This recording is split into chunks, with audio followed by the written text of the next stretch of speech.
காந்திமதி, உனக்கு ஒரு விஷயம் தெரியுமா தெரியாதா? லீலா, சுத்தி வளைச்சு பேசாம விஷயத்துக்கு வா லீலா. நாங்களே நொந்து போயிருக்கோம். அதான் உங்க பொண்ணுங்கிற பேர்ல ஒருத்தி இங்க இருந்தாளே, இளமதி. பெரிய போராட்டம் பண்ணி பிளாக்மெயில் பண்ணி மீடியாவெல்லாம் வர வச்சு கலாமாவையே பிளாக்மெயில் பண்ணிருக்கா. இந்த வீட்டுக்குள்ள நான் மருமகளா தான் வாழ வந்திருக்கேன், உங்க வீட்டுக்குள்ள இருக்கதான் போறேன், எனக்கு சகல உரிமையும் இருக்குன்னு சொல்றாளாம். நம்ம அசோக்கு எவ்வளவு நல்ல பையன். அந்த இளமதி கழுத்துல தாலி கட்டுறதுக்காக தாலி வாங்க போன நேரத்துல அந்த பரமன் கொலை பண்ணிருக்கான். அந்த கொலைகாரன் கையாலேயே தாலியை கட்டிக்கிட்டு அவன் கூட தான் சேர்ந்து வாழ்வேன்னு சொல்லிட்டு அந்த கொலைகாரன் வீட்டுக்கு உரிமை கொண்டாடிக்கிட்டு போயிருக்காளே. எனக்கே மனசு வலிக்கும் போது இவங்களுக்கு எல்லாம் எப்படி இருக்கும்?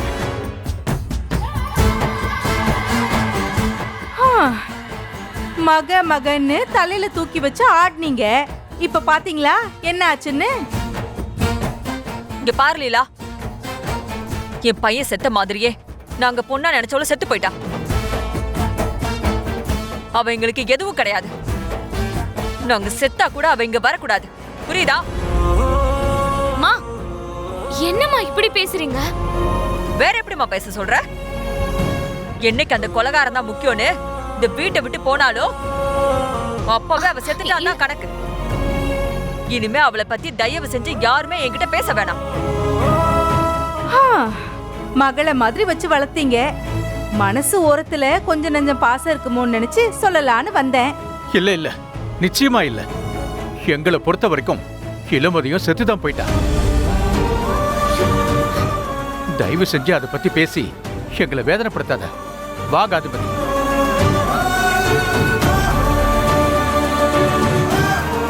எதுக்குமா இப்படி எல்லாம் குழப்பம் பண்ணிக்கிட்டே இருக்கா?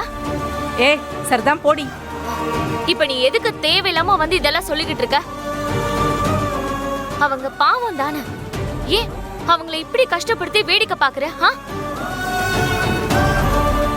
போடி. இதெல்லாம் உனக்கு புரியாதுடி. ஒருவேளை அந்த இளமதிய கலாமா துரத்தி அடிச்சு அவ திரும்ப இங்க வந்தா இவங்க சேர்த்துப்பாங்களோன்னு பார்த்தேன். இவங்க இருக்கிற கோவத்துல அவளை சேர்த்துக்கவே மாட்டாங்கன்னு தெரிஞ்சிருச்சு. அதாண்டி எனக்கு வேணும்.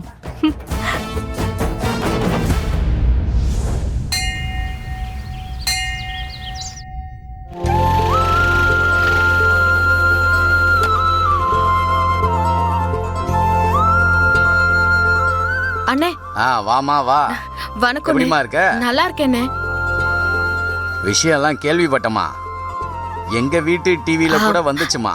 எப்படியோ போராடி கீராடி கலாமா வீட்டுக்குள்ளேயே போயிட்ட போல இருக்க. இதுல என்னென்ன இருக்கு? என் அத்தை கூட எனக்கு வந்த சண்டை திடீர்னு பார்த்தா டிவில எல்லாம் கூட வந்துருச்சு. வந்ததால் தானமா எங்களுக்கும் தெரிஞ்சிச்சு. அப்புறம் என்ன வேணுமா? நான் சொல்ல எழுதிக்கிறீங்களா? சொல்லுமா.